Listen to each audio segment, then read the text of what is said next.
Bien, dime Adrián si lo ves. Está cargando.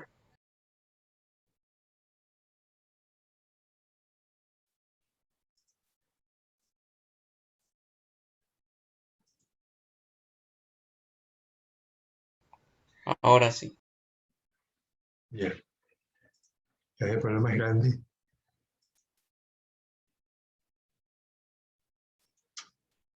No quiere agrandar la imagen. Ya, ok. Entonces estamos en el tema 5, expresión génica, y hoy vamos a ver el gen.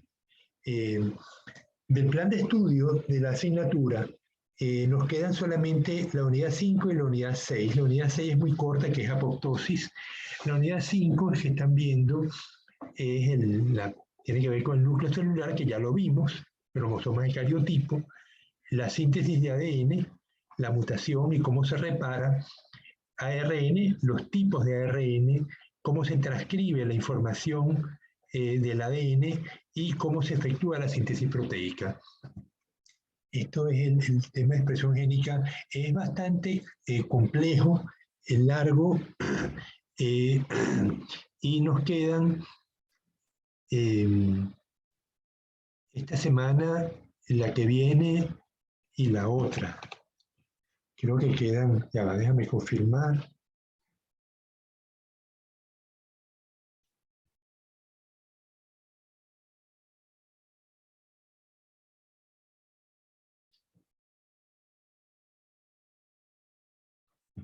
Okay. La semana del lunes 30 comienzan los segundos parciales, por lo tanto queda esta semana, la que viene y la que viene. O sea, quedan estas 3 semanas que estamos cursando de semestre, ¿no?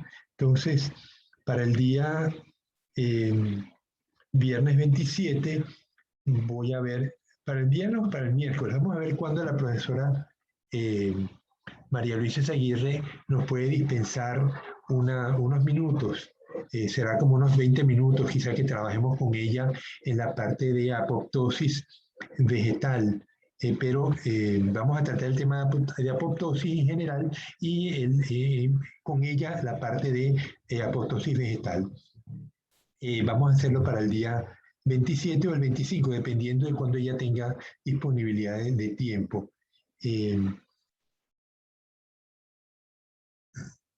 Entonces, los genes se pueden evaluar desde 3 puntos, desde 3 perspectivas distintas: la perspectiva molecular, la perspectiva mendeliana o la poblacional. Desde el punto de vista molecular, estudiamos el gen y la manera como él contiene información. Esa información es transcrita a moléculas de ARN y esas moléculas, pues, eventualmente, si se trata de un mensajero, pues a partir de él fabricar una molécula de proteína. Pero no necesariamente ese es el caso. Puede que el gen permita la codificación de ARN ribosomal o de ARN de transferencia. Siempre va a haber un ARN que es el que se expresa desde la molécula de ADN. No hay otra manera de que la información contenida allí pueda ser traducida de otra forma. Se estima que los 20.000 genes en el genoma humano ocupan apenas el 10% del ADN presente en los 46 cromosomas. Se ignora el uso de gran parte del resto del ADN, aunque la porción está en los centrómeros, que es la unión del cromosoma al uso mitótico durante la división, y los telómeros, que son los extremos de los cromosomas y que no transcriben información genética, sino que intervienen en el proceso de la división celular. Los telómeros son unas cadenas repetidas de bases nitrogenadas que se van perdiendo con las sucesivas divisiones. Y estas intervienen, o cada vez se descubre más sobre el papel de los telómeros en la división celular y sobre todo en las células cancerosas. Como las células cancerosas cambian sus telómeros y pueden permitir que la célula se siga dividiendo, aunque ya debería estarse deteniendo. Vemos que en la derecha, bueno, la flujo de información que tenemos, que el ADN se transcribe, la transcripción, tenemos un transcrito primario, que es el ARN. Ese ARN no es funcional. Ese ARN tiene que ser procesado antes de que salga del núcleo y pueda ser traducido a una proteína. Entonces tenemos el procesamiento, el ARN mensajero, que sale del núcleo, va al ribosoma y es capaz de producir entonces una proteína. Aquí vemos cómo el ARN de transferencia codifica para varios, el codón AUG marca el comienzo de la síntesis proteica y codifica a los restantes metioninas de la proteína. Es decir, nosotros vemos que esto ya lo vieron con el profesor Quiji, es cierto, ¿verdad, Adrián? Sí, sí, sí. Ya, sí, yo recuerdo que en él le pone ejercicios con esto. Lo curioso es que una misma secuencia de nucleótidos codifican, o mejor dicho, varias secuencias de nucleótidos codifican un aminoácido. Aquí tenemos pues, los 21 aminoácidos. Por ejemplo, la valina, abajo a la izquierda, empieza con guanina, sigue con uracilo, siempre, y el tercero puede ser uracilo, citosina, adenina o guanina. Ambos, los cuatro, codifican para la valina.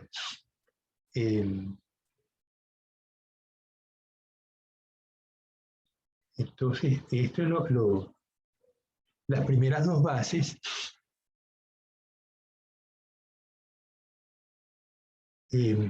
Son las que se mantienen menos cambiantes. La tercera base es la que puede cambiar y aún así codificar para el mismo aminoácido.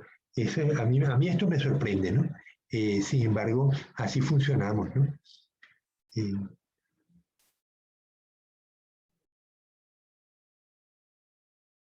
Ahora, transcripción y traducción. La creación del ARN y del ADN se denomina transcripción de la información génica. La formación de proteínas en base a los ARN mensajeros creados se denomina traducción de la información génica. Ese es el dogma central de la biología molecular. Pero un gen puede dar origen a más de un tipo de proteína por procesos posteriores a la formación del ARN mensajero dentro del núcleo y en el citosol.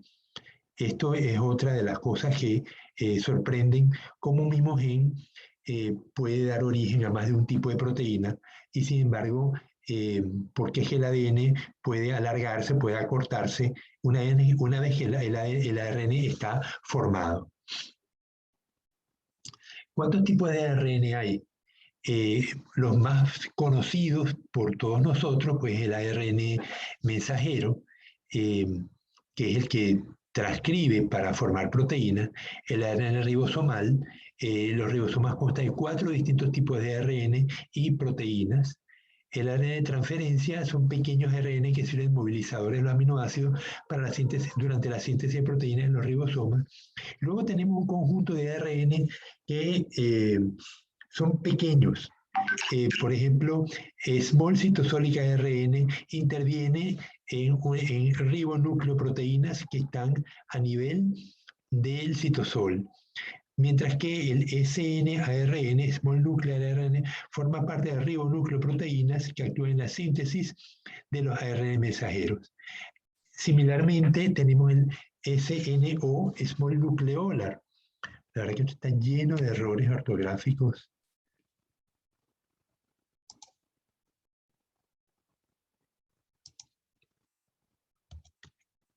Nucleolar.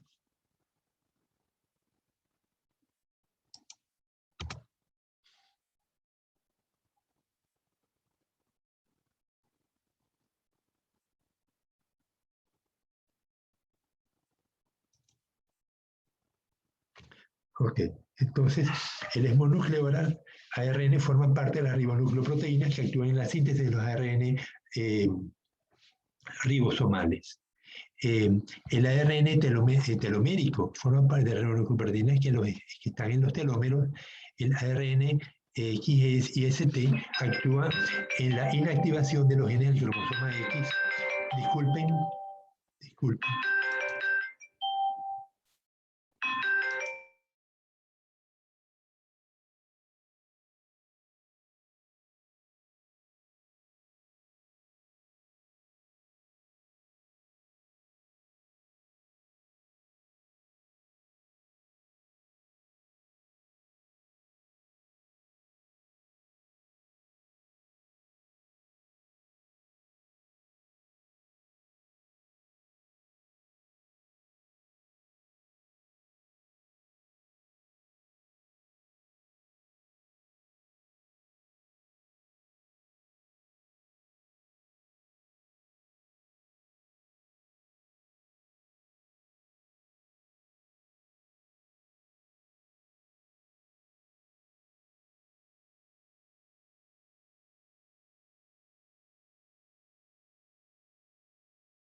Ok, disculpen que a veces tengo llamadas que vienen de otras ciudades,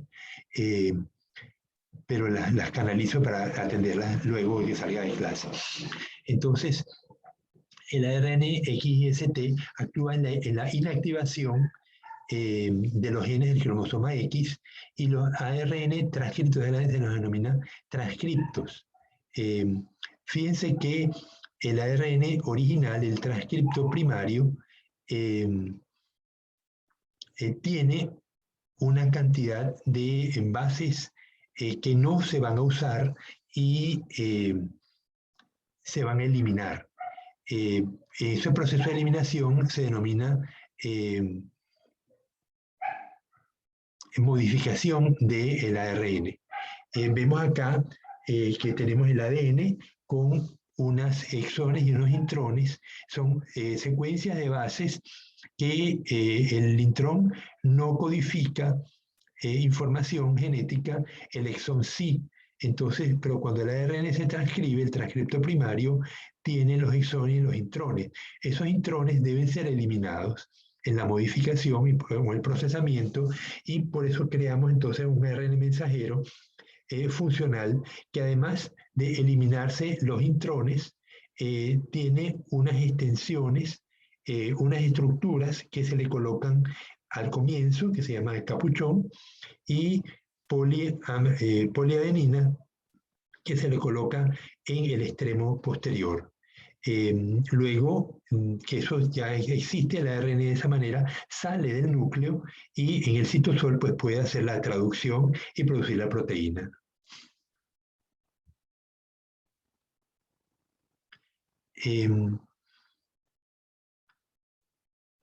Los temas que siguen tenemos que compartirlos porque son muy extensos y no nos va a dar tiempo. Yo necesito que ponerme de acuerdo con ustedes y ver cómo nos repartimos esta información para hacer los pequeños seminarios, igual que hicimos los seminarios de la comunicación celular. Vamos a hacerlo con esta información. Tenemos estos 3 temas, son 5 en total, ¿no? Todos contemplan, por uno, la transcripción del ADN, la formación de ARN y algunos ejemplos, el procesamiento del ARN, ¿en qué consiste el procesamiento? La traducción del ARN, la síntesis de proteínas y finalmente la replicación del ADN, cómo se hace, qué es una mutación y cómo se repara el ADN. Con eso completaríamos el tema 5. Y yo pues quería discutir con ustedes estos aspectos Si prendo el ventilador hace frío, si lo apago hace calor.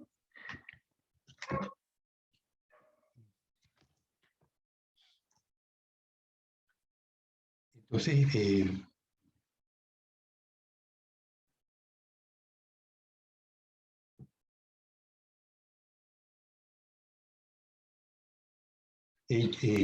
Un tema opinas? cada uno, ¿no? Dime,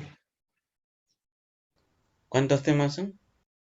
son 1, 2, 3, 4, 5. Pero el problema es que son temas extensos. Eh, pero realmente son 5 temas y, y son 5 estudiantes.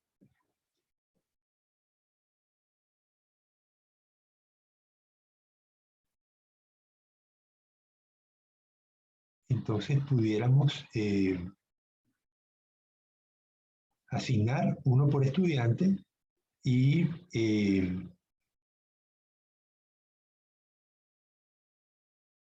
y hacemos una presentación. ¿Les parece entonces?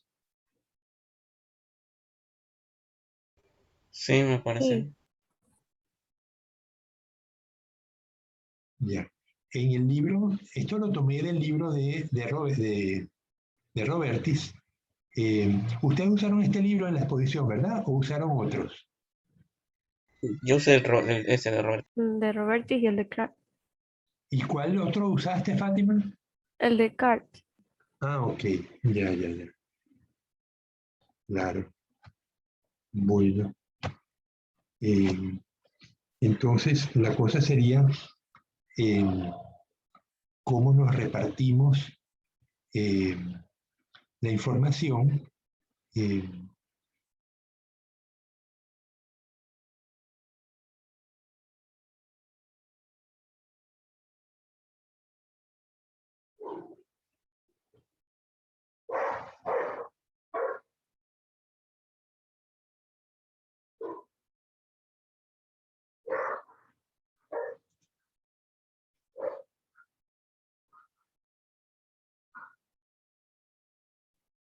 lo hacemos como, no sé, ¿cuál te gustaría, Fátima? Les doy a escoger.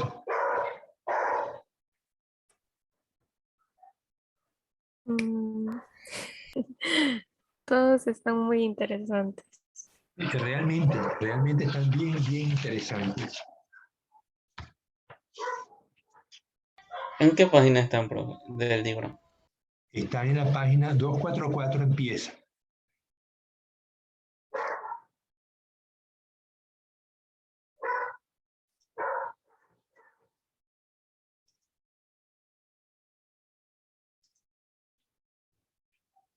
Ahí están viendo el libro.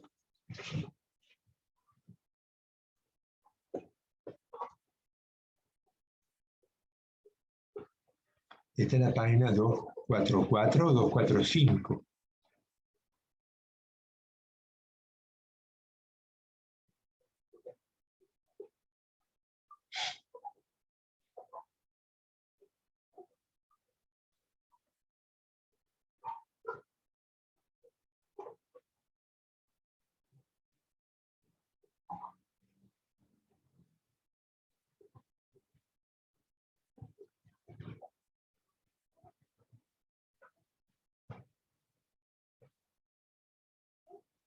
Estaba leyendo, Adrián, los pseudogenes. Eh, el hecho de que la mayor parte del ADN no tiene utilidad o no se ha descubierto la utilidad, más deberíamos de agregar. eh, eh, tenemos unos pseudogenes que pueden ser producto de virus que introdujeron una secuencia genómica, pero justamente lo que no tienen son los reguladores. Entonces, existen los intrones y los exones, pero no tienen los genes reguladores y por lo tanto no se pueden expresar.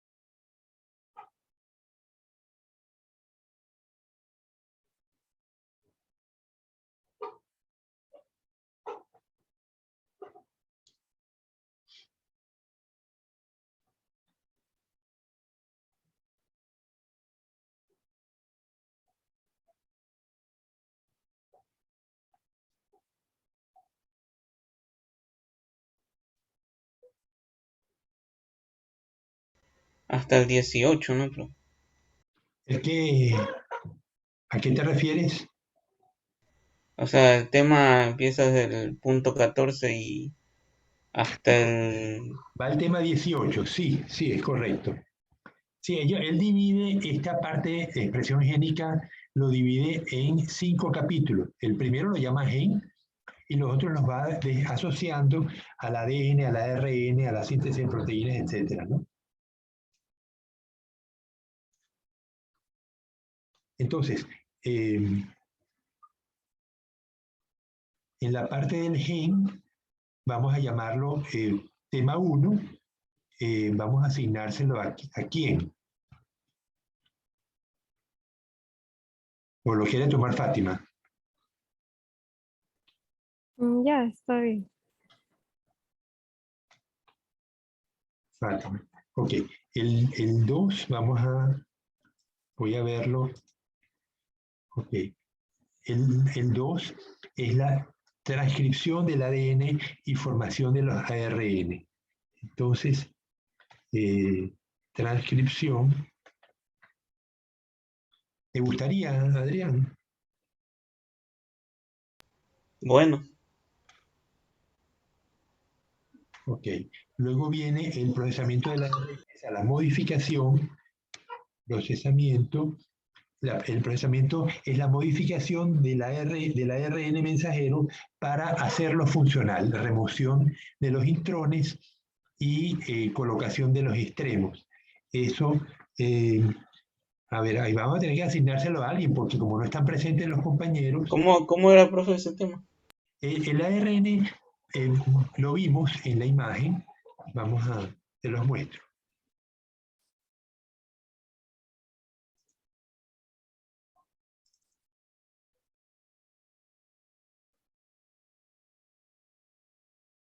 Dime si lo estás viendo, Adrián. Sí, profe. Ok. El ARN transcrito en forma primaria, aquí, el ARN transcripción primaria, no sirve. Él no puede funcionar en el citosol.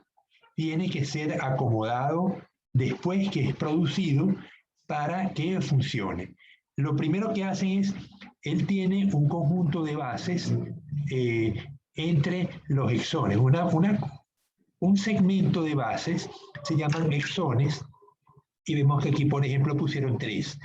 Son 1, 2 y 3. Ellos en sí constituyen información genética válida. La información allí va a permitir producir proteínas. Los intrones no. Entonces los intrones hay que removerlos y para eso se usa una enzima que remueve los intrones y los coloca en una secuencia exón 1, exón 2, exón 3, la coloca juntos que van a funcionar para producir una proteína. Y además le colocan una secuencia de bases al comienzo y una secuencia de bases al final, que es la poli A y del CAP. Y de esa manera sale del núcleo. Entonces, lo que quiero que me hable la persona que tenga este capítulo es cómo se hacen estos procesos, quién interviene, cómo reconoce lo que es un intrón de un exón y cómo los corta. ¿Aló? ¿Aló? ¿Aló? Bueno, yo sé que las llamadas de Venezuela se cortan. Hay gente en Venezuela que nunca he podido hablar con ellos por WhatsApp y otras personas siempre sin problema. Bueno, entonces, ¿en, en, en qué consiste el procesamiento? ¿Quién necesita? Debe estar en la... No, eso es antimicótico. Debe estar allá en el cuarto de José Gregorio. ¿Todavía tiene la gallina el problema? No, ya, solo que está pequeño, está cerradito. Está cerradito, se le está cerrando. Entonces, Pero todavía está herida entonces. sí, porque le llaman un poquito más de carne, ya le tapa. Bien, entonces lo que profe, entender ese tema es el procesamiento del ARN, ¿no? ARN, claro, claro. El punto número 15. Sí, Entonces déjeselo a Génesis. genes. Yo le aviso luego. Bien. Luego tenemos la traducción, o sea, la síntesis de proteínas. Y por último, la replicación del ADN. Nos queda Kelly y nos queda Vandenberg. Entonces, vamos a darle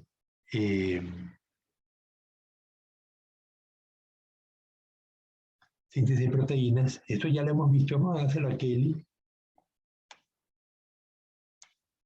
Y la replicación del ADN se lo damos a Vandenberg.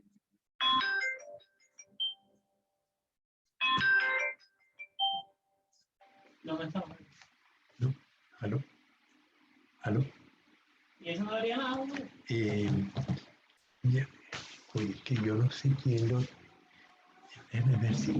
Permiso, muchachos. Vamos a ver si lo tengo aquí.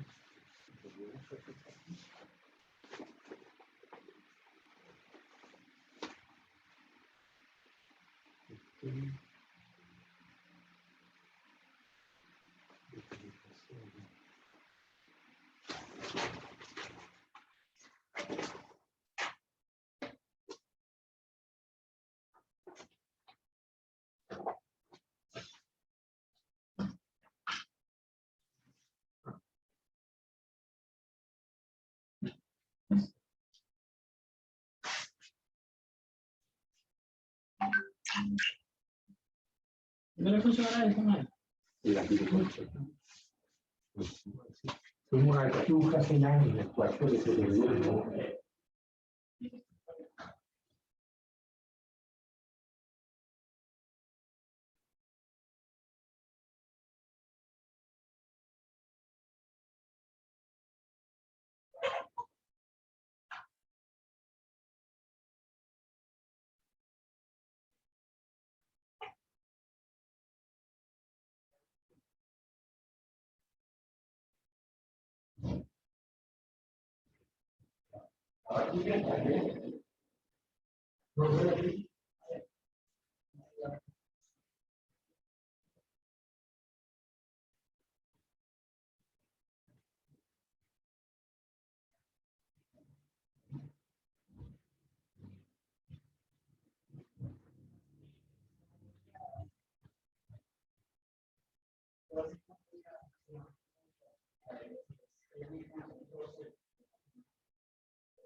Ya, disculpen.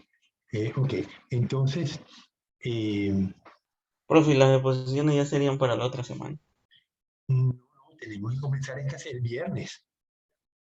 Es decir, que comenzaríamos con 2 exposiciones, Fátima y la tuya, este día viernes. Ok, está bien. Y continuaríamos entonces la siguiente semana, el día, estamos a 11, el día viernes 13, luego seguiría el miércoles 17 y el viernes 20. Y nos quedaría entonces la última semana para ver el tema de apoptosis y ya, y terminamos.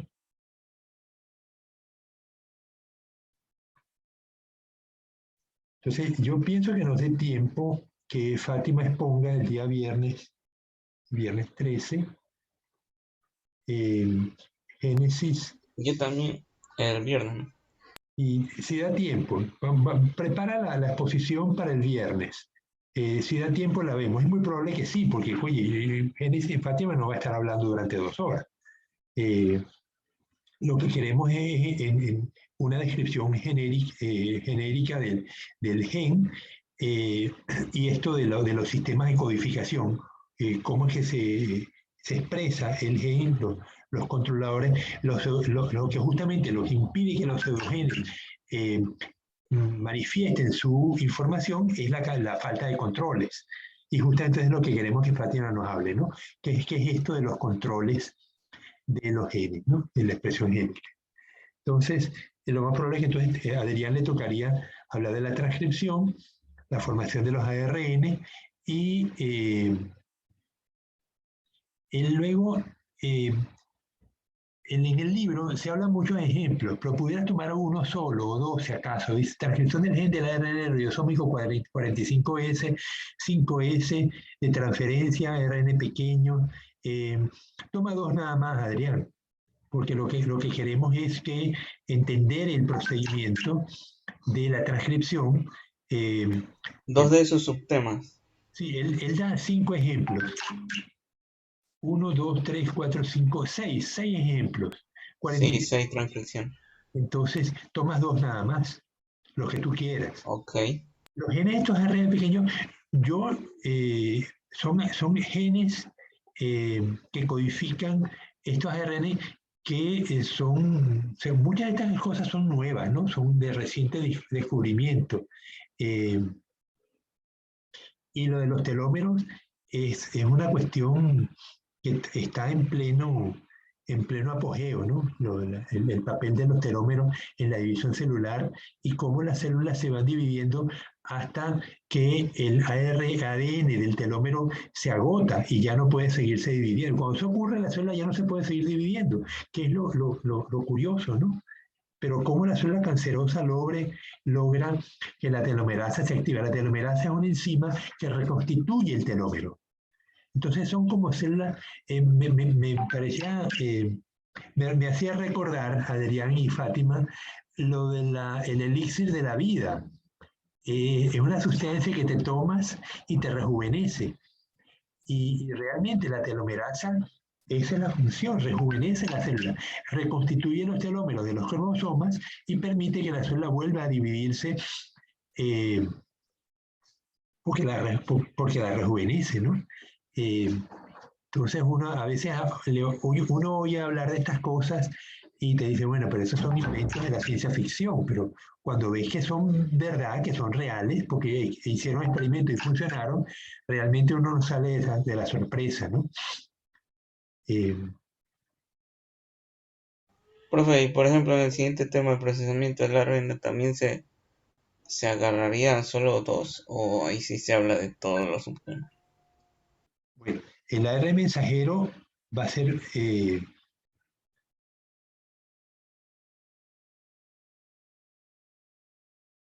sí, agarraríamos también, porque tenemos 1, 2, 3, 4, 5 ejemplos. Se tomarían dos también, para no hacerlo tan largo, ¿no? Entonces, Génesis le daríamos el miércoles, el viernes, el miércoles 17, miércoles 18.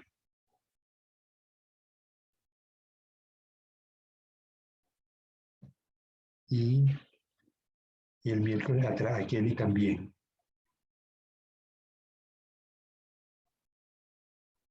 Y a Wandenberg le daríamos el viernes 20.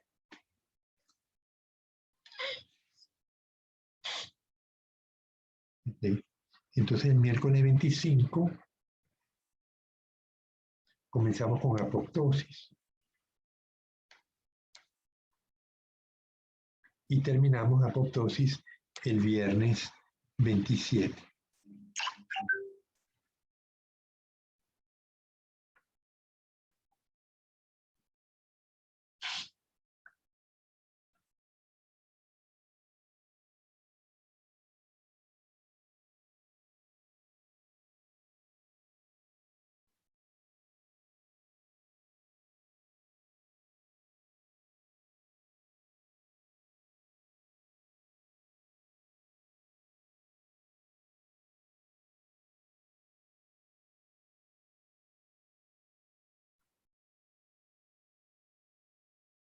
Ok, ¿dudas sobre esto?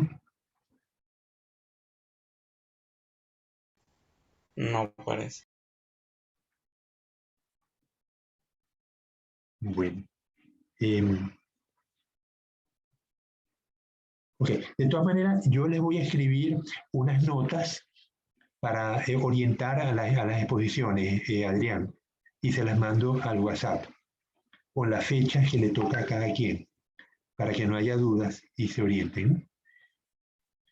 Miren, esta mañana les pasé una noticia que el profesor Quijije nos mandó. ¿La vieron? Sí, Sí, No, bueno, yo no la vi, no me dio tiempo, estaba en clase. claro. ¿Cómo está Génesis? Buenos días.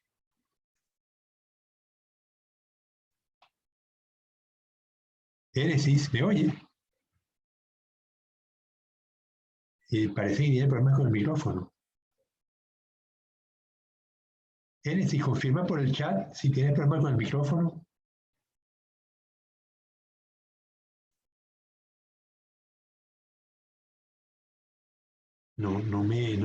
No reacciona, ¿no? Pero me parece haberlo oído. ¿Tú lo viste, Adrián? Creo que sí, pero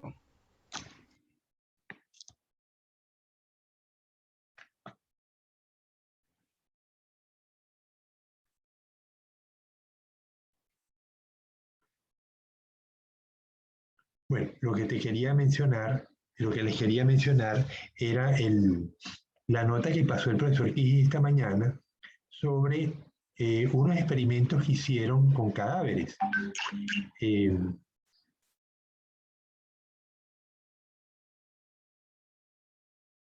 eh, la leemos, Adrián. bueno. Profe, y cuando un animal muere, su cadáver forma parte de la tierra luego. Sí, pero justamente el impacto ecosistémico de eso es lo que se puso en evidencia con el experimento. Por eso quería destacarlo y por eso se lo mandé a ustedes y a todos mis estudiantes. ajá. Vamos a verlo. Es corto, es una lectura de una página nada más. Eh, claro, impresiona cuando ves ese montón de renos muertos, ¿no? Eh, vamos a esperar que cargue el Facebook y ya se lo muestre.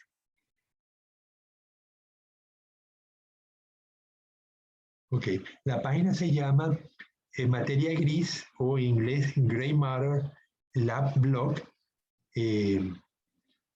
y la letra es chiquitita, pero vamos a leer.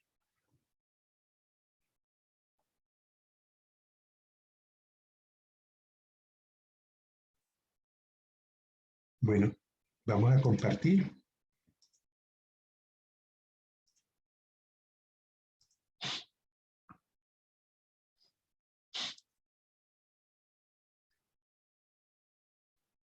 Bueno, esta mortandad de renos fue producto son 300 y tantos renos, eh,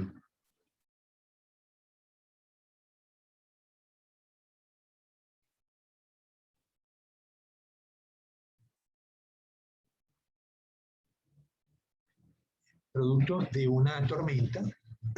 eh, los animales murieron y los investigadores pues tenían dos opciones, o los recogían y los enterraban con tractores, o decidieron más bien hacer un ensayo y ver qué pasa en un ecosistema cuando tienes esta enorme cantidad de animales muertos eh, y la secuencia que tuvo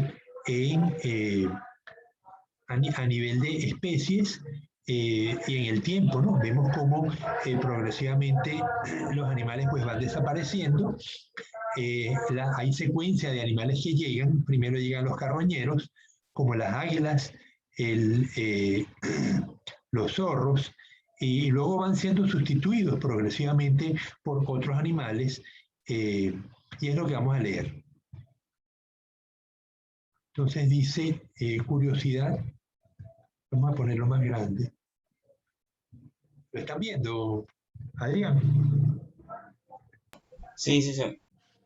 Dice, 323 broma, cadáveres de renos, el mayor experimento sobre el impacto de los cadáveres en un ecosistema jamás visto.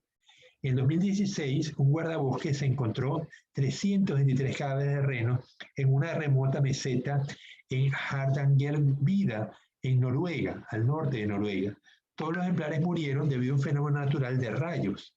En vez de retirar los cuerpos, los científicos decidieron estudiar el efecto de tantos cadáveres sobre el ecosistema, permitiéndoles estudiar el proceso de reciclaje de nutrientes de una manera única. El pasado 3 de junio se publicó en la revista The Royal Society un artículo liderado por Shane Frank, investigador del Departamento de Ciencias Naturales y Salud Ambiental de la Universidad del Sudeste de Noruega, el cual muestra un estudio de 2 años para ver el comportamiento de varias especies carroñeras, tanto con los cadáveres que había en la zona como entre ellos. Lo que se observó fue algo único, ya que se verificaron varias especies de animales alimentándose de los cadáveres, no solamente beneficiando a la limpieza de la meseta, sino también ayudando a la flora del lugar, a las plantas. El estudio reveló que los carroñeros, como los cuervos, zorros y águilas, principalmente estuvieron presentes todo el año 2017, cuando ocurrió el fenómeno, ¿no? La mortandad, no, esto ocurrió en el año 2016, pero seguramente a finales del 2016, y hicieron el seguimiento por 2 años, ¿no? Entonces, todo el año 2017 estuvieron presentes los zorros, las águilas y los cuervos, que eran las especies carroñeras, alimentándose de los cadáveres y manteniendo a raya a otros animales como ratones, es decir, los roedores eran excluidos de la zona. Estos carroñeros ayudaron a la zona en la redistribución de los nutrientes, más que nada por medio de las heces fecales. Pero su ayuda no solo se limitó a la redistribución de nutrientes, sino que ayudaron a la flora local gracias al esparcimiento de semillas de frutas que los mismos caribúes habían consumido. Esto estaba en el intestino de estos animales. Esto se observó ya que 24 muestras de heces de cuervo, de 24 muestras de heces de cuervo, 21 de ellas contenían semillas de frutas de la zona donde los caribúes estaban pastando. Sin embargo, los animales que se alimentaban directamente de los cuerpos no eran los únicos beneficiados. Varias especies de aves que se alimentaban de las moscas estuvieron presentes. Al estar en descomposición, los cadáveres atraían a las moscas, ya fuera para alimentarse o para poner huevos y tener a sus larvas allí. Situación idónea para que los pájaros que aprovechaban y se alimentaban de estos insectos. Es decir, los pájaros no eran carroñeros, ellos eran depredadores, pero comían larvas de moscas y las moscas estaban pululando abundantemente entre los cadáveres, las larvas de moscas, ¿no? Lo curioso de este estudio fue que al menguar el número de águilas, ¿cómo llaman ustedes? Sopilote son los zamuros, estos animales grandes, gallinazos, ¿lo llaman ustedes, Adrián? Sí, le dicen gallinazo. Ajá. Okay, que son carroñeros, que no tienen plumas en la cabeza. Bien, entonces tenemos águilas, gallinazos y cuervos. El número de roedores aumentó. O sea, cuando desaparecen las águilas en los sopilotes y en los cuervos, los roedores aumentan. Incluso cuando el número de zorros en la zona seguía siendo el mismo y por lo tanto el riesgo de convertirse en su alimento. Algo verdaderamente curioso y que podría ayudar a los científicos a poder entender más las relaciones entre los animales en un ecosistema. Es decir, cuando los zorros estaban saciados, porque estaban comiendo los restos de la carroña, no comían ratones. Por eso es que los ratones podían estar allí, aunque los zorros estaban presentes, ¿no? Cónchale, voy a tener que apagar el celular, porque no me dejan dar clase. ¿Aló?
Ok, entonces, un experimento parecido sucedió en el parque Oostvaarderplassen, en Holanda, ya que es uno de los parques que no retiene los cadáveres de animales muertos, algo muy común con animales que se consideran domésticos y que se encuentran en zonas protegidas en Europa. En esa ocasión, ese controvertido experimento dejó ver que los cadáveres no solamente servían de alimento a los animales directa o indirectamente, sino que el follaje de la zona crecía de manera más abundante. Además, y uno pudiera pensar que se debe a que no estoy leyendo ya, uno pudiera pensar que se debe a que los minerales que están contenidos en la carne que se está pudriendo al llover o producto de las heces de los consumidores llegan y se distribuyen alrededor del cadáver. Pero no es así, como lo vamos a leer seguidamente, ¿no? Dice, en esa ocasión, este controvertido experimento dejó ver que los cadáveres no solamente servían de alimento a los animales directos o indirectamente, sino que las plantas de la zona crecían de manera más abundante.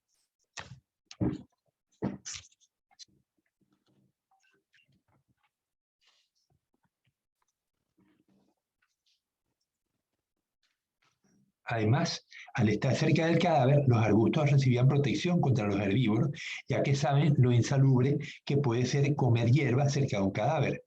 Esto ayudaba al crecimiento del matorral, por lo que el volumen de alimento disponible para los animales de la zona era mayor y los árboles y arbustos podían crecer más. Es decir, los herbívoros, que son los que están controlando las plantas, no se acercaban a la zona, que por supuesto tenía mal olor, y permitían entonces las plantas, ahora tenían nutrientes y no tenían herbívoros. O sea, las plantas crecían más abundantemente cerca de los cadáveres.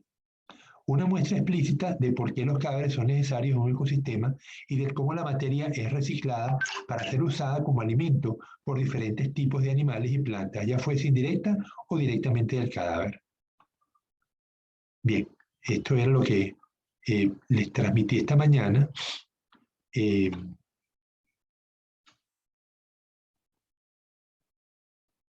Vemos cómo progresivamente pues van desapareciendo los restos de los renos y al final pues queda todo reducido al ecosistema normal, ¿no? Fíjense que durante la nieve, durante el invierno, como el zorro está allí comiendo la carroña, que todavía queda.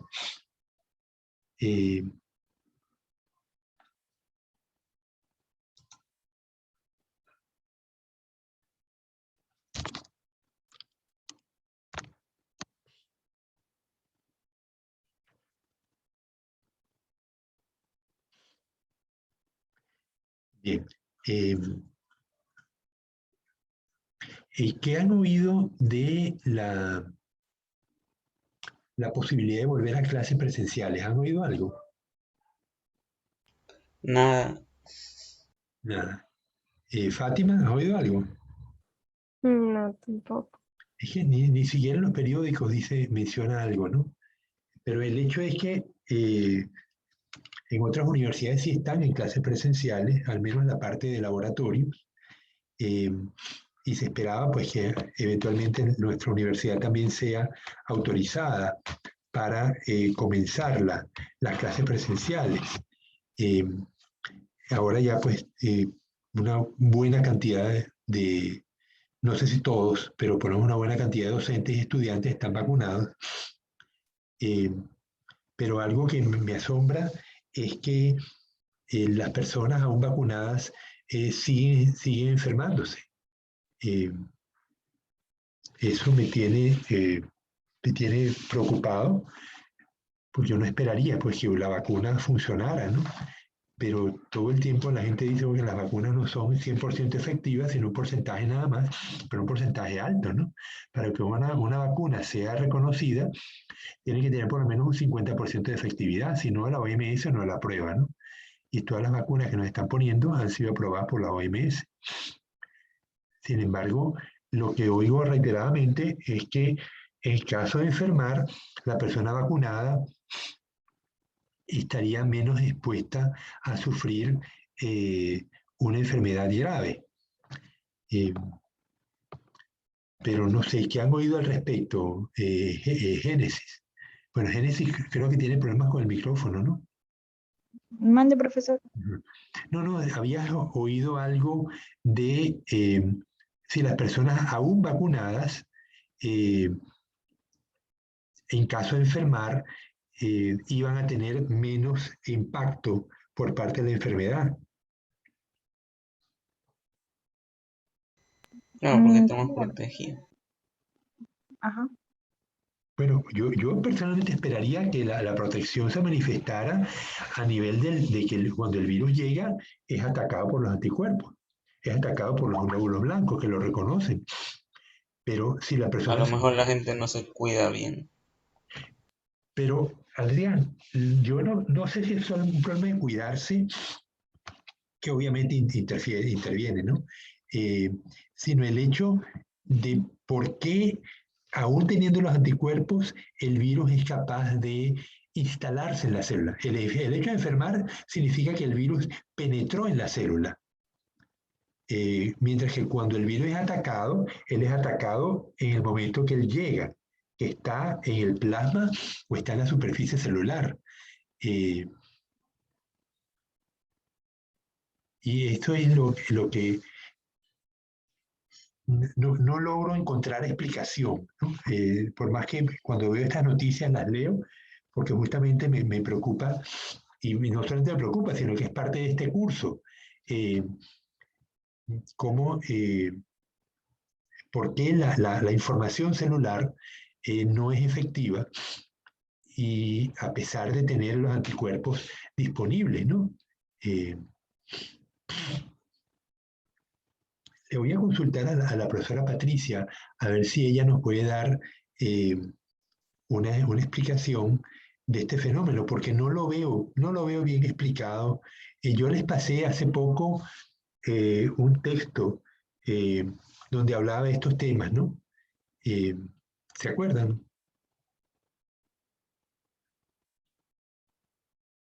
Fátima, ¿tú recuerdas que el texto que les pasé, creo que era de la BBC, donde hablaba de distintos tipos de vacunas?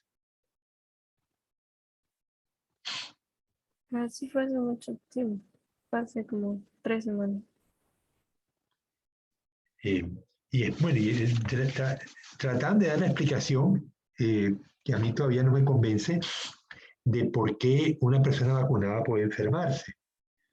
Eh, pero sí le voy a hacer la consulta a la profesora Patricia y luego que obtenga respuestas se las comento a ustedes, ¿no? Como siempre hago con la información que voy consiguiendo sobre esta asignatura. Eh, ¿Será porque aún está como en acción la vacuna y no hace del todo todavía su efecto? bueno, fíjate que cómo miden la efectividad de las vacunas. Eh, Después que te inyectan la vacuna, esperan unos días o a lo largo de los días, cuando están haciendo el experimento, van verificando cuál es la cantidad de anticuerpos que se ha generado. Entonces, eh, yo pienso que de ahí es que salen esta información de por qué 2 dosis. La cantidad de anticuerpos que se generan con una primera dosis alcanza un cierto límite. Luego te ponen la segunda dosis, ese límite se eleva y luego de la tercera dosis dicen que la cantidad de cuerpos que se genera es 10 veces superior a la cantidad que se hubiera generado solamente con 2 dosis. Eh, Ahora, yo me imagino que estas cantidades que están que son moléculas, eh, pueden medirlas con reacciones tipo ELISA. Las pruebas de ELISA son reacciones de tipo antígeno-anticuerpo. Cuando yo tengo un antígeno contra una determinada bacteria o virus, en este caso el virus SARS-CoV-2, coloco la muestra del antígeno en una placa de gelatina y coloco el anticuerpo, en este caso plasma sanguíneo de un paciente que fue vacunado, y veo cómo se me forma una reacción química entre el antígeno y el anticuerpo. Y eso me da una reacción que yo la puedo distinguir, porque aparentemente hay un cambio de color. Me gustaría que se metieran en Wikipedia o en Internet y busquemos ELISA, o lo puedo hacer en este momento.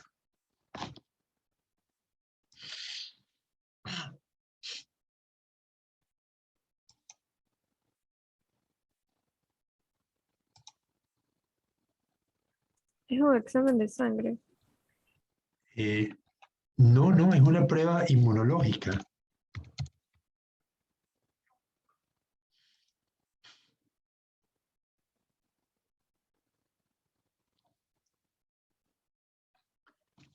Dice, se los muestro.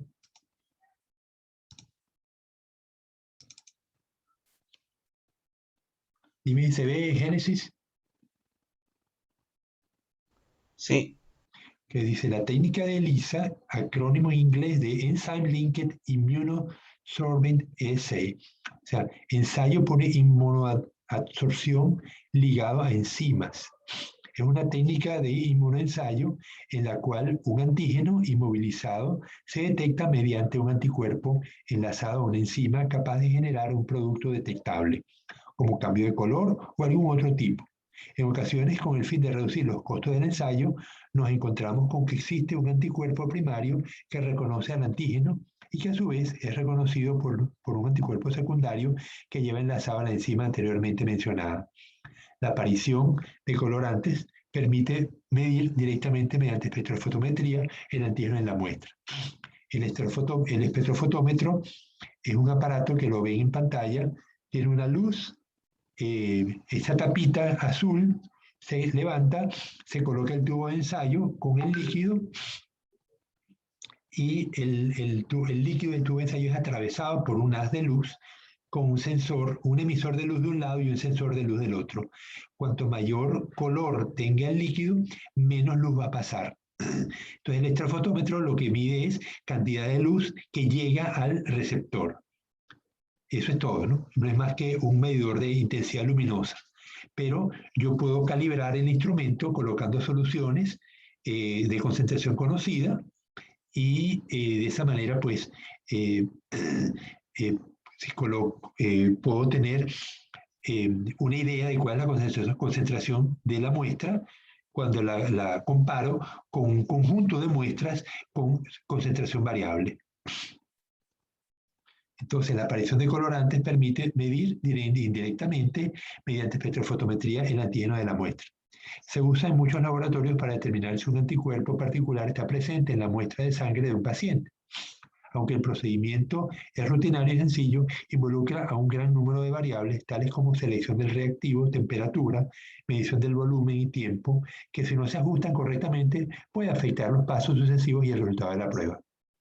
La técnica de ELISA fue propuesta como una alternativa al radioinmunoensayo, ya que este último suponía un riesgo para la salud debido al uso de radioisótopos.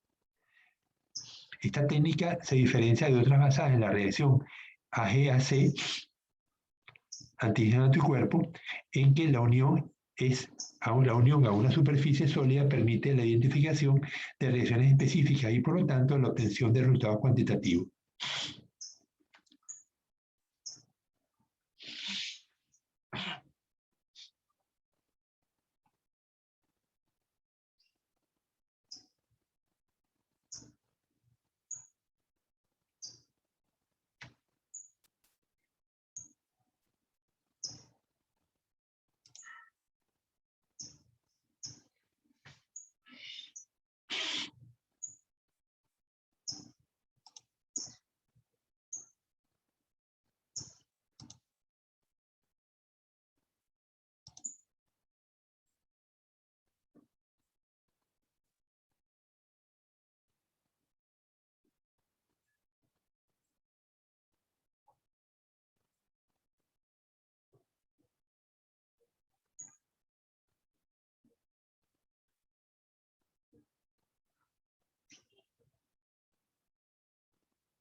¿Se vio esa parte, esa secuencia, Fátima? Sí. Ok, entonces, claro, está en italiano, ¿no? Pero vamos a ver si la puedo devolver. Entonces dice que primero se coloca, ya va, vamos a ver cómo lo hago.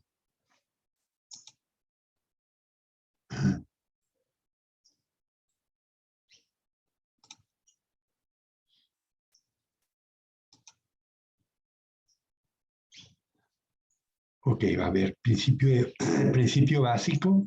Entonces se toma un recipiente pequeño para el antígeno y se coloca en el fondo del recipiente.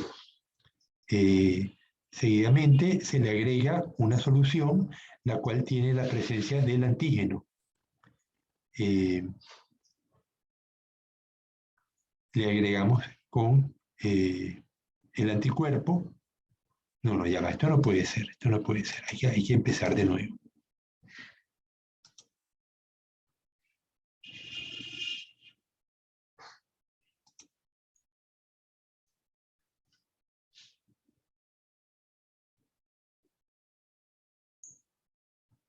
Entonces, poseto es el recipiente. El anticuerpo primario específico para el antígeno de individual es legado en el fondo. El anticuerpo específico para el antígeno se coloca en el fondo. Se agrega ahora el antígeno. Primero se agregó el anticuerpo, ahora se agregó el antígeno. Y vemos que el antígeno se liga con el anticuerpo, se une y se lava.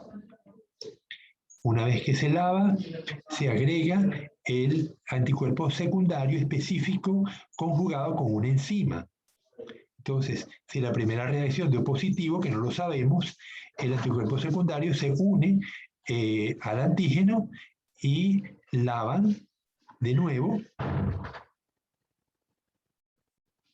Se agrega el sustrato para que la enzima reaccione y ahí nos da el color que podemos reconocer como positivo, ¿no? La química convierte el sustrato en una sustancia coloreada y da positivo. Entonces, este es el procedimiento de la prueba de ELISA. A ver si logro volver.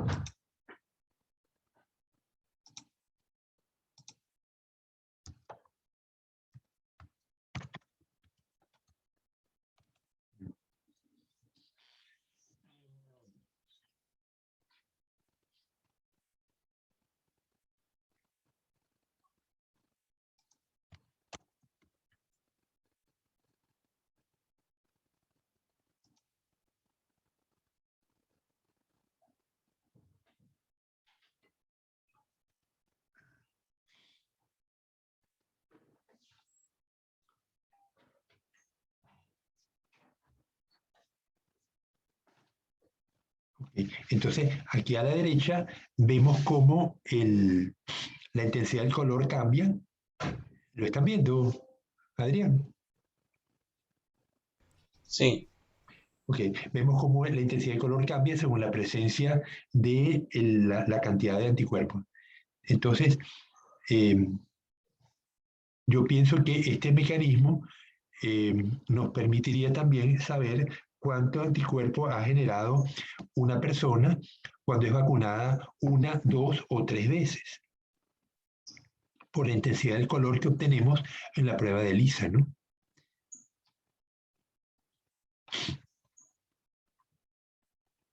Okay, la verdad está bien clarito el video, ¿no?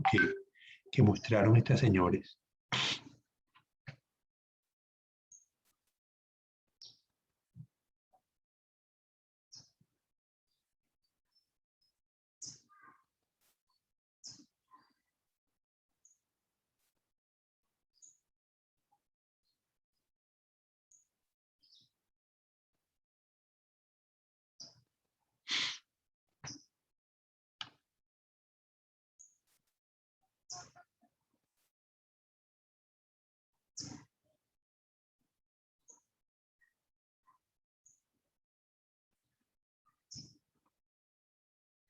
Bueno, lo pueden leer ustedes en Wikipedia, está bien extenso.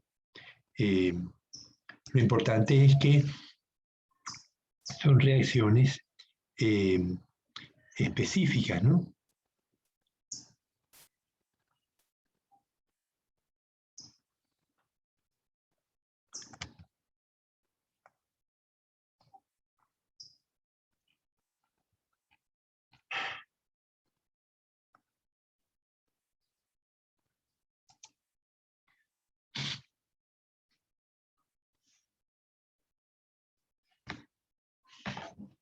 Bien. Mira, Adrián, la otra vez tú me estabas comentando de si la tesis tenía que ser orientada al itinerario. Estamos, Fátima y Génesis no estaban ese día, Sí, profe. pero lo conversé con el profesor Pico y me informó que en efecto, una vez que ustedes cogen un itinerario, la tesis debe estar orientada o enmarcada dentro del itinerario. Pero siempre hay matices, ¿no? Uno puede... lo que yo le decía a Pico es que ustedes cogen un itinerario, pero el cual solamente tiene 4 asignaturas. El resto de las asignaturas que cursan en los semestres séptimo al décimo son comunes a todos los itinerarios, ¿no? Entonces, realmente la formación que están obteniendo ustedes en biología molecular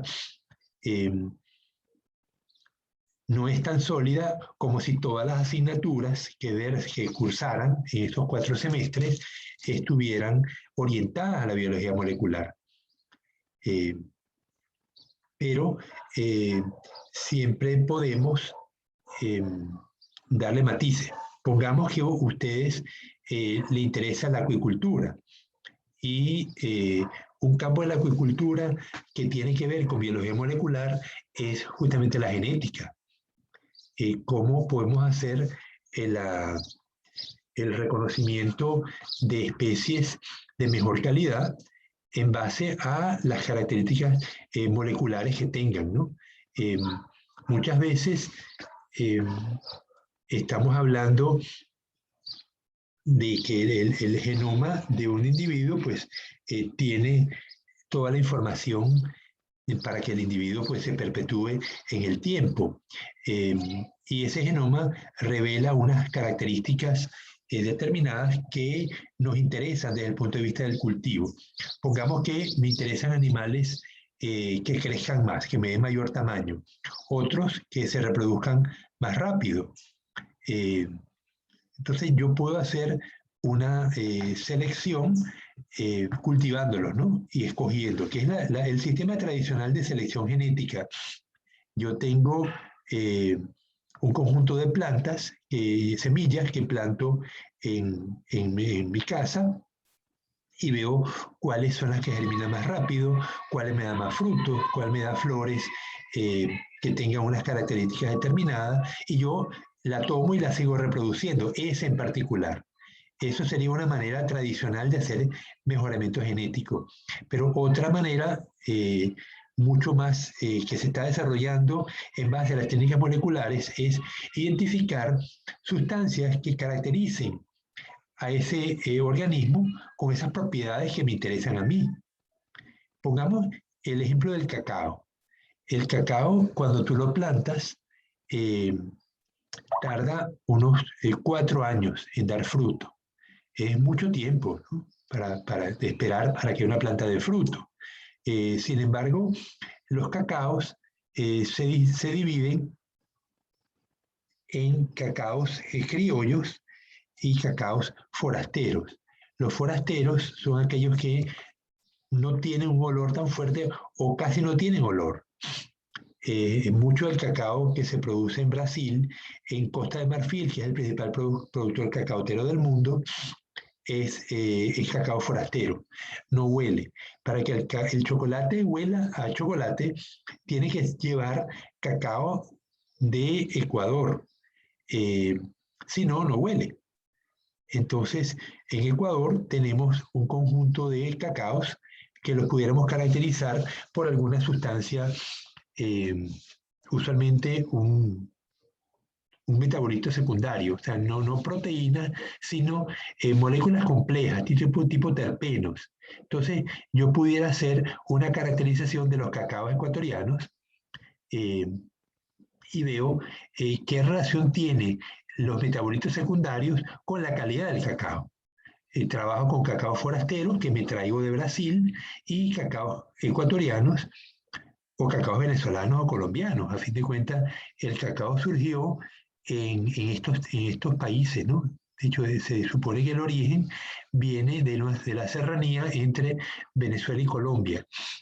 El cacao porcelana es un cacao en blanco, por eso el nombre porcelana, ¿no?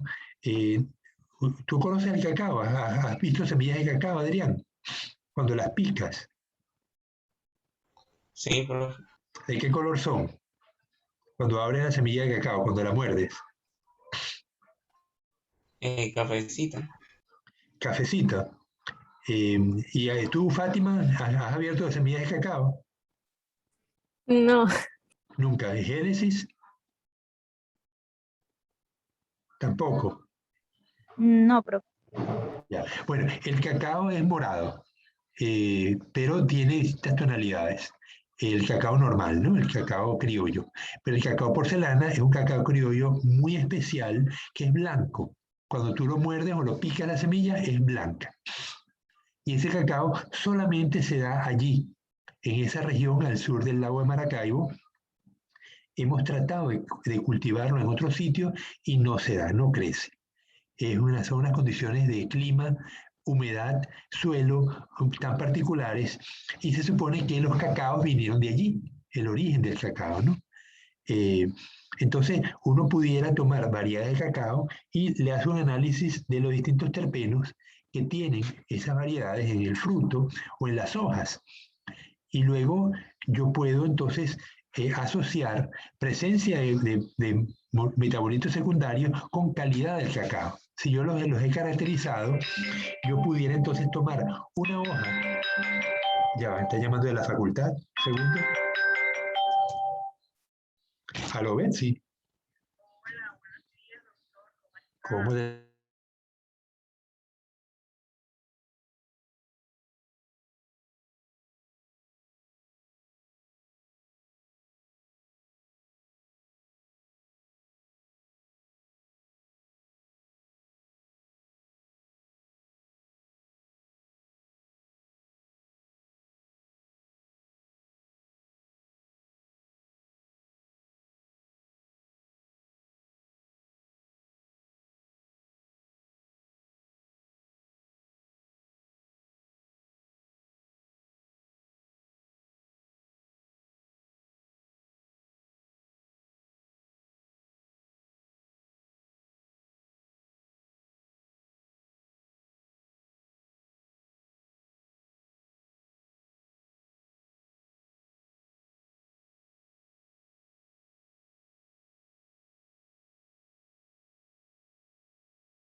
Ya, disculpe, es que me están llamando de la facultad para que vaya a Talento Humano a firmar un documento. Seguramente es el contrato.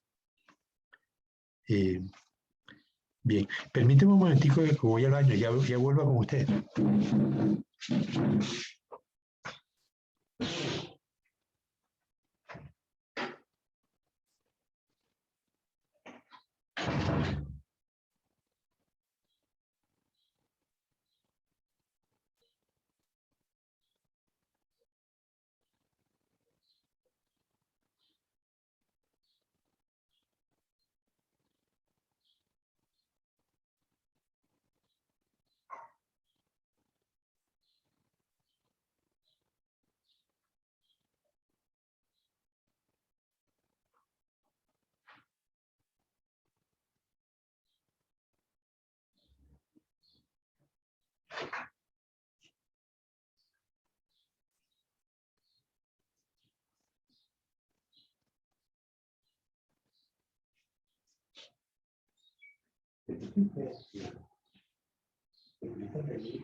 Yo creo que alguien pone se lo van a menudo.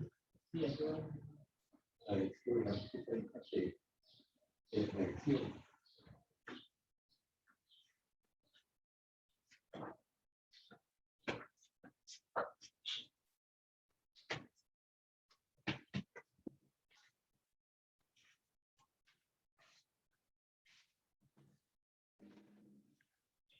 Bien, estamos hablando de los itinerarios. Entonces, decía el profesor Pico que las tesis que ustedes hagan tienen que estar relacionadas con el itinerario que escogieron. Pero también les decía que hay matices, ¿no? Entonces, uno pudiera aplicar las técnicas moleculares en un campo determinado. En el campo de la agricultura, como estamos discutiendo con el cacao, en el campo de la genética, ayer estaba dando clase de cultivo de peces y una de las actividades que se desarrollan en engorde de peces es evitar que los animales maduren. Porque cuando un animal madura, ustedes saben que destina energía a la formación de gametos. Mientras que el animal está joven, no ha madurado, toda la energía que él tiene, que va consumiendo con el alimento, va siendo distribuida al mantenimiento fisiológico del organismo y al crecimiento. Mientras que cuando el animal ya alcanza la madurez sexual, parte de la energía se conduce a la formación de gametos, sobre todo en las hembras, la formación de óvulos, que el óvulo tiene mucha demanda energética porque lleva vitelo. El vitelo tiene mucha grasa, que es justamente la energía, la reserva energética del huevo está en forma de grasa. Una molécula que es capaz de dar mucha energía, 9 kilocalorías por gramo, en comparación con los carbohidratos o las proteínas, que dan 4 nada más. Entonces, es de interés del acuicultor que los animales que están en engorde no maduren. Si uno quiere obtener crías, bueno, ya los deja madurar, pero entonces ya voy a seleccionar los animales que deseo y voy a permitir que crezcan hasta adultos. Pero a mí no me interesa que mis animales que están en crecimiento maduren porque dejan de crecer.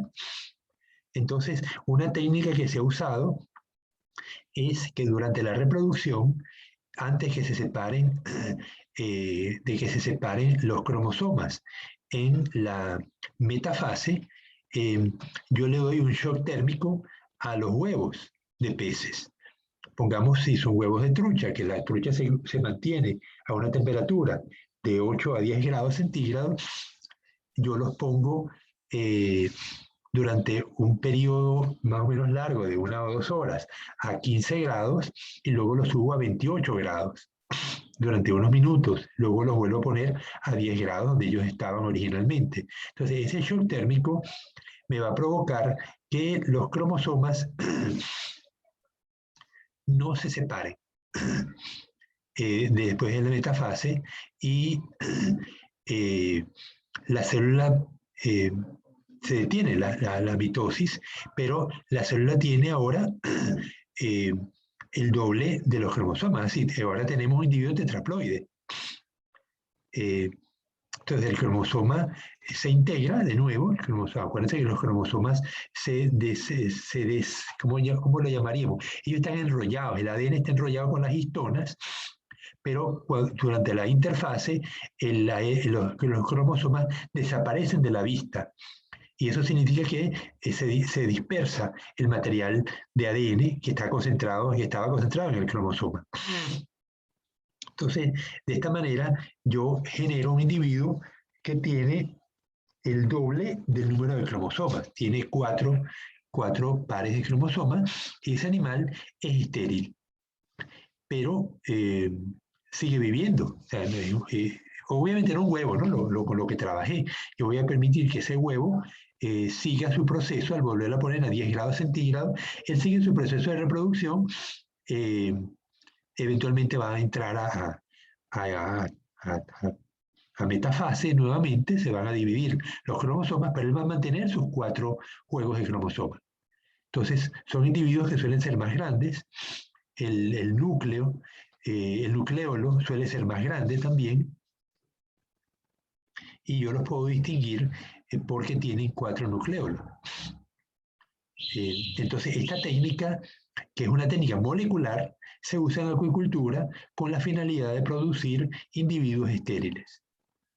Si yo, obviamente, solamente los animales afectados térmicamente son los que van a sufrir estas condiciones, porque los animales diploides normales me van a crecer hasta talla comercial y me van a estar generando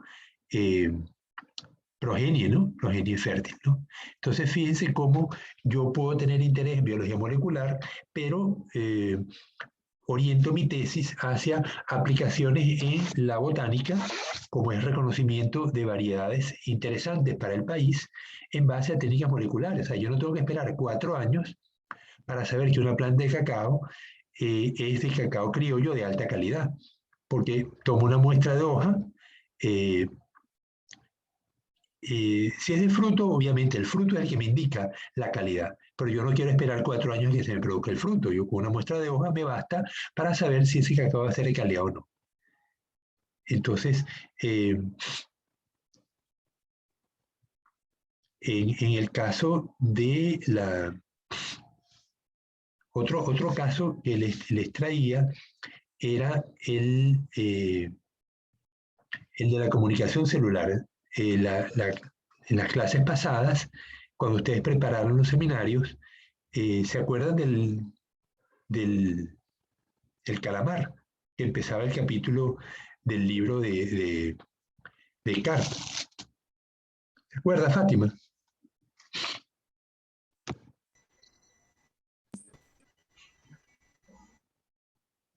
¿No se acuerda el calamar que tenía unas bacterias que brillaban, que producían El que luminiscencia? podía Sí, brillar, ¿no? Era sensum quorum sensing, es decir, las bacterias que el calamar tenía en su cuerpo eran capaces de sentir la presencia de otras bacterias. Y una vez que se alcanzaba una masa crítica, el comportamiento de la comunidad bacteriana cambiaba. Entonces hay unas sustancias que liberan las bacterias cuando alcanzan esa masa crítica que es reconocida a nivel de la membrana y esa sustancia determina un comportamiento diferente al que tendría la bacteria aislada. Entonces, por eso formaba parte de la comunicación celular. Pero les quería traer a colación un trabajo que preparó el profesor Villarreal, el difunto profesor Villarreal, que en paz descanse, junto con el profesor Matute. Matute creo que no les ha dado clase, ¿verdad? no, todavía no. Ya. Es la bioquímica. Yo no sé si les va a dar bioquímica. ¿A ustedes quién les dio bioquímica?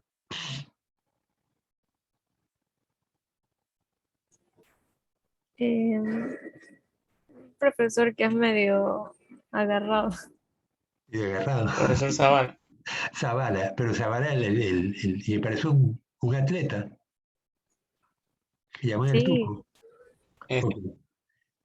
Ese es, ay, siempre me olvida el nombre, porque es que hay otro Zavala que es ingeniero. Ese Zavala que usted dice es biólogo, pero el otro es ingeniero químico y se llama Fabricio, Arturo Zavala, el profesor que les dio clase de bioquímica. Es que a veces la bioquímica la da el profesor Matute. Entonces, les quería mostrar un trabajo sobre el mismo fenómeno del calamar, pero esta vez hecho en la facultad.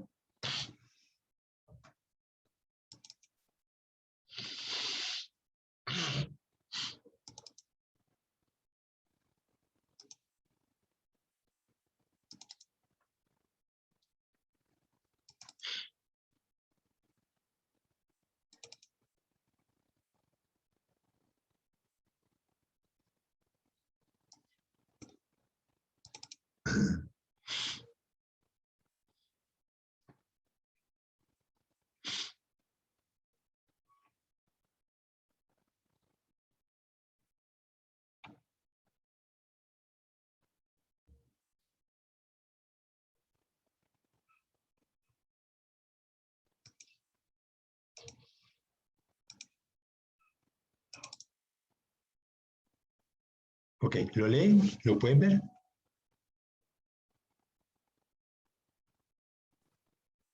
Sí. Ok. Dice inhibición del quórum sensing mediante el quórum quenching en poslargas del Lithuanian Banamey. Esto que hay que traducirlo, ¿no? El quórum sensing les hablaba es el sentir la presencia de otras bacterias. Cuando el Consejo Municipal se reúne, el Consejo Municipal tiene los concejales, ¿verdad? El Consejo Municipal del Cantón Manta. Para que haya una sesión y tenga validez, tiene que haber un quórum mínimo, que es cuántos, ¿cómo se llaman? Eh, miembros del Consejo. ¿Cómo se llaman los miembros del Consejo Municipal? Génesis. El alcalde lo preside la reunión, pero los miembros del Consejo Municipal, bueno, ¿cuántos miembros hacen falta para que la reunión tenga validez? Entonces, eso se llama el quórum mínimo. Entonces, quórum hace relación a la cantidad de personas que hay. En este caso, la cantidad de bacterias. Entonces, vamos a ver qué es lo que dice esto del quórum sensing, quórum quenching. Ah, ok. El quórum sensing, entonces, cuando las bacterias sienten el grupo presente, liberan sustancias que son reconocidas por las otras bacterias y desencadenan un comportamiento particular. El quórum quenching sería el eliminar esa sustancia. La inhibo y evito que las bacterias me reaccionen. Entonces, el quórum se llama inhibición del quórum sensing por el quórum quenching. Vamos a ver en qué consiste.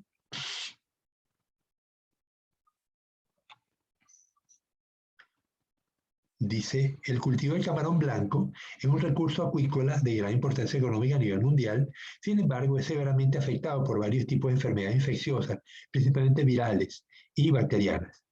Sin embargo, las pérdidas masivas reportadas durante los últimos años están generalmente relacionadas a infecciones bacterianas, en particular el síndrome de mortalidad temprana, y más recientemente relacionada a la enfermedad de necrosis hepatopancreática aguda, por sus siglas en inglés. Para asegurar la sostenibilidad de la industria del camarón, se debe mejorar la productividad, en particular mediante el uso de consorcios de bacterias probióticas eficientes para la prevención de las enfermedades bacterianas. Vamos a traducir algunas cosas. ¿Qué entienden ustedes por consorcios de bacterias probióticas?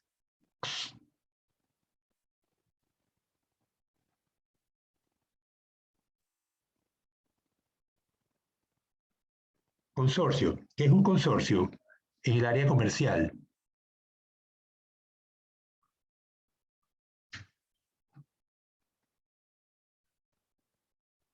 Fátima.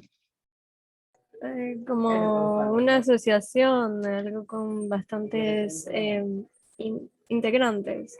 Ok. Una asociación. Tú vas a formar una compañía anónima, entonces le dices a Adrián, le dices a Génesis, vamos a formar una compañía para ofrecer servicios de biología molecular. Vamos a ofrecer caracterización de anticuerpos.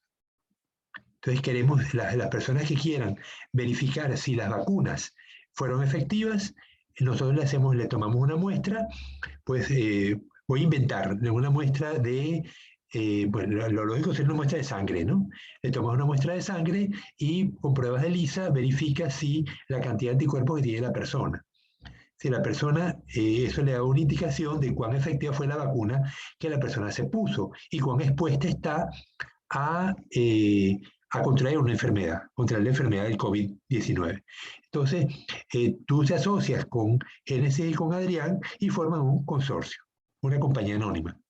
Entonces, en este caso de consorcios bacterianos, es que unes varias bacterias que tienen funciones positivas. ¿A qué llamamos funciones positivas? Bacterias que no nos van a enfermar.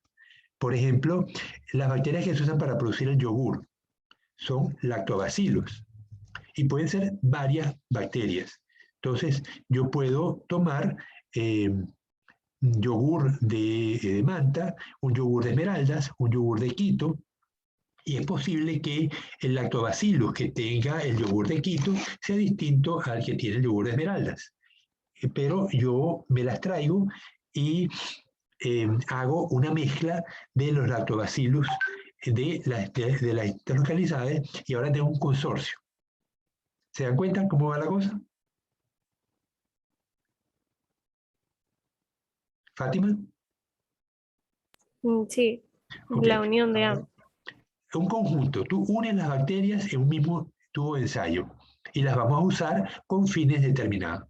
Entonces luego dice bacterias probióticas. ¿Qué son bacterias probióticas? ¿Tienen idea?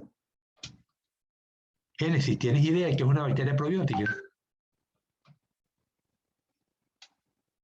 Los probióticos son ¿Cómo aquellos digo? que consumimos para beneficio de la salud. Cuando nos enfermamos por por tener indigestión. Ok, sí, son productos que se toman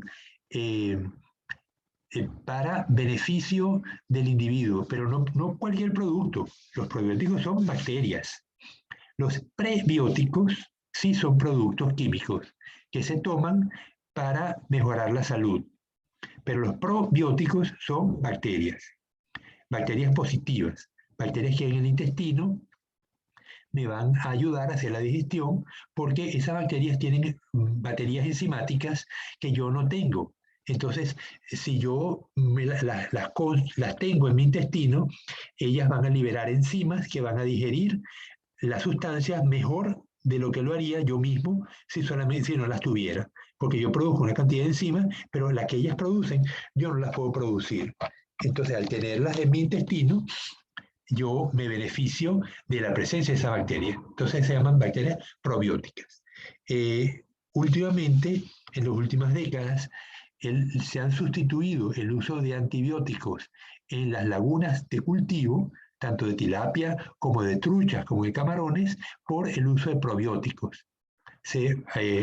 El probiótico, las bacterias, se colocan en el alimento y cuando el animal lo consume, lo ingiere la bacteria y eso ha mejorado mucho la resistencia a enfermedades, además de el crecimiento. Los animales crecen más rápido cuando les das probióticos. Por lo que expliqué, ellos facilitan la digestión y entonces aumenta la digestibilidad. Si un alimento que yo le doy una trucha es utilizado en un 15%, con el probiótico a lo mejor subo a 20 o 25%. Entonces tengo 10 unidades porcentuales más de beneficio de utilización que el animal lo hubiera desechado y lo expulsa por las heces, ¿no? Piensen que cuando yo alimento animales con alimento balanceado, lo que uso del animal es una pequeña proporción. Entonces seguimos leyendo. Entonces dice, para asegurar la sostenibilidad de la industria del camarón, se debe mejorar la productividad, en particular mediante el uso de consorcios de bacterias probióticas eficientes para la prevención de las enfermedades bacterianas. 2 consorcios de bacterias probióticas, consorcios comerciales y consorcios CA, fueron evaluados en pruebas in vitro y en tanques de producción de poslarvas de camarón, Lithoperoneus manamei, donde se realizó la determinación subsecuente del grado de inhibición del quorum sensing de las bacterias patogénicas mediante el quorum quenching de las bacterias probióticas y paralelamente a los análisis de sobrevivencia. Es decir, el quorum sensing es que las bacterias dañinas que las han podido inocular, ¿no? Me imagino. No sé, no hemos leído todavía esa parte, pero es posible que hayan inoculado bacterias patógenas y en un ensayo, y en otro grupo del ensayo colocan bacterias patógenas y bacterias probióticas, de tal manera que las patógenas se ven afectadas por las bacterias probióticas a través de las sustancias que liberan las probióticas, que me van a inhibir las sustancias que producirían las bacterias patógenas por el quorum quenching, por el quorum sensing. Como resultado, el consorcio CA fue el que presentó mayor grado de inhibición del quorum sensing in vitro, es decir, en el laboratorio, en paralelo a los mayores porcentajes de sobrevivencia en tanques de producción de poslarvas de camarón. El mejor efecto probiótico de poslarvas del Lithoperoneus manamei resultaron en los tratamientos del consorcio CA como los mejores supresores de la presencia de vibrio en el cultivo bacteriológico, así como mayores porcentajes de sobrevivencia en tanques de producción de poslarvas de camarón. Es decir, que ellos lo hicieron, en primer lugar, lo hicieron en laboratorio en cápsulas de Petri y luego lo probaron en tanques de cultivo reales con las poslarvas, ¿no?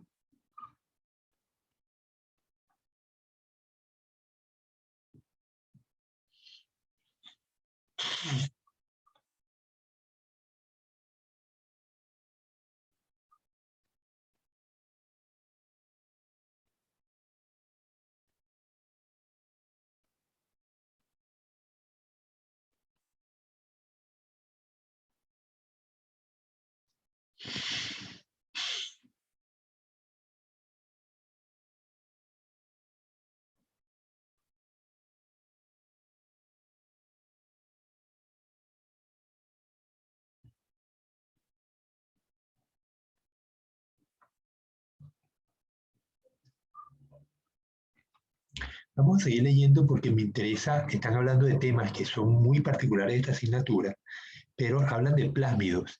Vamos a ver qué es un plásmido.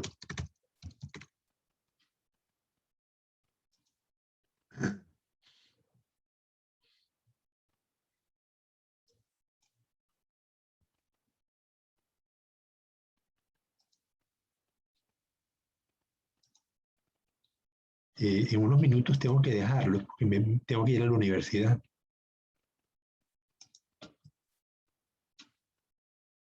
¿Lo puede leer, Fátima?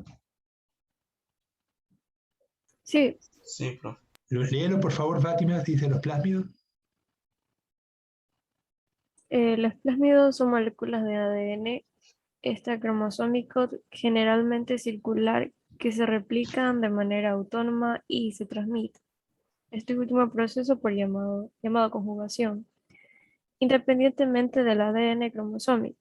Están presentes principalmente en los procariotas, es decir, bacterias arqueas.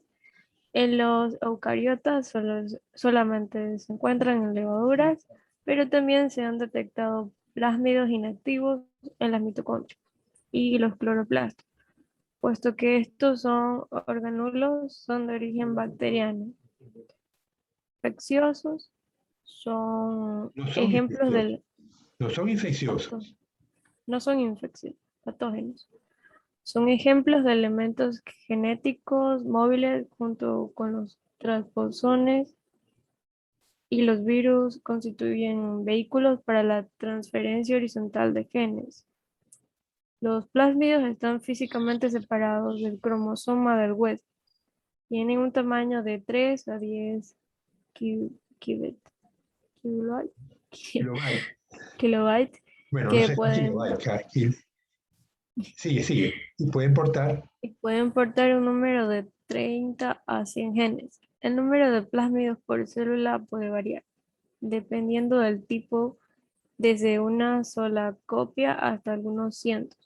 Los vectores plasmídicos permiten clonar ligandos de ADN exógeno, exterior a la célula, de hasta 4 kilobytes, ya que en un tamaño mayor de este dificulta la clonación de estos vectores. vamos a ver qué significa KB. A ver, un kilobase. Son 1000 pares de bases de ADN o de ARN. O sea, 3 a 10 1000 pares de bases, ¿no? Entonces dice, los vectores plasmídicos permiten clonar ligandos de ADN exógeno de hasta 4000 pares de bases, ya que un tamaño mayor a este dificulta la clonación de estos vectores. Sigue porque nos interesa esta parte. Los plásmidos son entidades acelulares. Los plásmidos son entidades acelulares. De esta manera son similares a los virus y los viroides en tener el mismo comportamiento replicativo, transmisión entre huésped y ser vectores de genes. A pesar de que los plásmidos, virus y viroides sean replicadores y evolucionen, generalmente no se clasifican como seres vivos, en comparación con los virus y los viroides, que dependen del genoma del huésped para ser replicados. Los plásmidos se replican independientemente del genoma, Por tanto, los plásmidos cumplirán con un atributo de vida, la reproducción. Los plásmidos están filogenéticamente emparentados con los virus del ADN, como Manonaviria y algunos virus satélites, de ADN, puesto que ambos comparten una proteína única denominada red, que les permite una replicación en círculo rodante y que no tiene homología con proteínas celulares, lo que sugiere que los plásmidos y los virus pueden tener orígenes anteriores a las células. También es posible, según análisis de proteína red, que algunos plásmidos sean precursores de los virus de ADN del taxón Manonaviria para la obtención de proteínas de ciertos virus para fabricar la cápside. De la cobertura del virus, ¿no? Algunos plásmidos también pudieron evolucionar de virus de ADN según análisis filogenético. Sí. En contraste con los virus y los viroides, que son parásitos intracelulares, los plásmidos son endosimbiontes mutualistas. A veces establecen relaciones beneficiosas con su célula huésped, pero manteniendo su independencia en la replicación. No obstante, en otras ocasiones pueden originar tumores. Portan genes de resistencia a antibióticos, a pesar de que se les considere un elemento genético de sus huéspedes. No siempre suelen estar dentro de ellos. El término plásmido fue introducido por el biólogo molecular norteamericano Joshua Lederberg en 1952. Hubo que ir afinando la definición con el tiempo que en un principio se había descrito de tal manera que incluía a los bacteriófagos. Los plásmidos solo pueden coexistir como una o más copias en cada bacteria. Debido a la división celular, pueden perderse en una de las bacterias segregadas.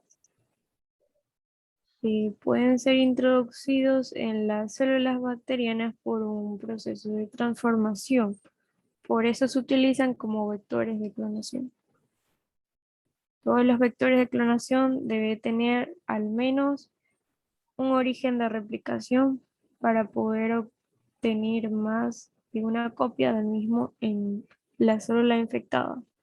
Dos genes que confieran resistencia a diferentes antibióticos, cloranfenicol y ampicilina, lo que permite la identificación de las células que portan a dicho vector.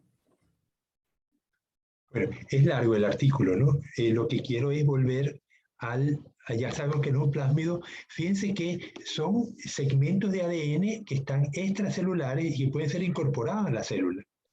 Es decir, muchas veces conseguimos que el ADN no es el que está en la célula de los seres vivos. El ADN también está en el suelo, en el agua, y de esa manera puede ser incorporado a las células de transmisión de genes de esta forma, ¿no? Entonces vuelvo otra vez al artículo que estamos leyendo de el quorum sensing. A ver si lo tengo.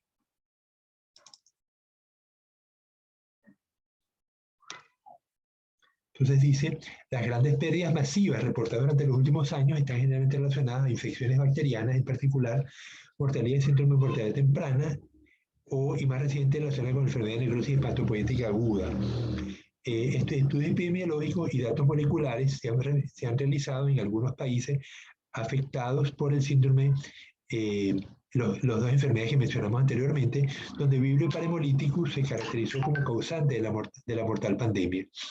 Los plásmidos involucrados en la patogenicidad del Vibrio parhemolyticus fueron posteriormente detectados en otras especies de vibrios, sugiriendo que la transferencia interespecífica de plásmidos podría ocurrir en cultivos de camarones. Entonces, fíjense cómo yo puedo tener el mismo plásmido en distintas especies. En este caso, de vibrio, ¿no? El vibrio aquí en Manta, un colega con el cual me pude trabajar, él está en la Fabril, detectamos la presencia de vibrio para hemolíticos, vibrio alginolíticos, vibrio cólera en los camarones que se venden aquí en Manta regularmente, en Playita Mía, en el mercado central de la calle 12 y en el mercado de Cuba. Es decir, no por el hecho de tener una bacteria aquí en Ecuador, significa que la bacteria es patógena. Por ejemplo, la cepa patógena del vibrio cólera no la tenemos en Ecuador, pero pudiera llegar. La enfermedad de la necrosis hematopoyética aguda fue detectada en Asia, a Ecuador no llegó, aunque tenemos el vibrio aquí. Lo que no teníamos es la cepa de ese vibrio, ¿no? Entonces dice, en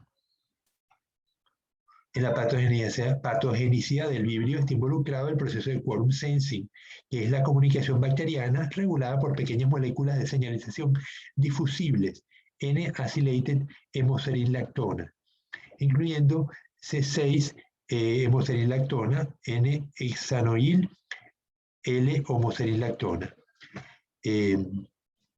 Las cuales activan la expresión de numerosos genes que controlan diversas funciones como luminiscencia, virulencia, formación de biofilm, espurulación, etc.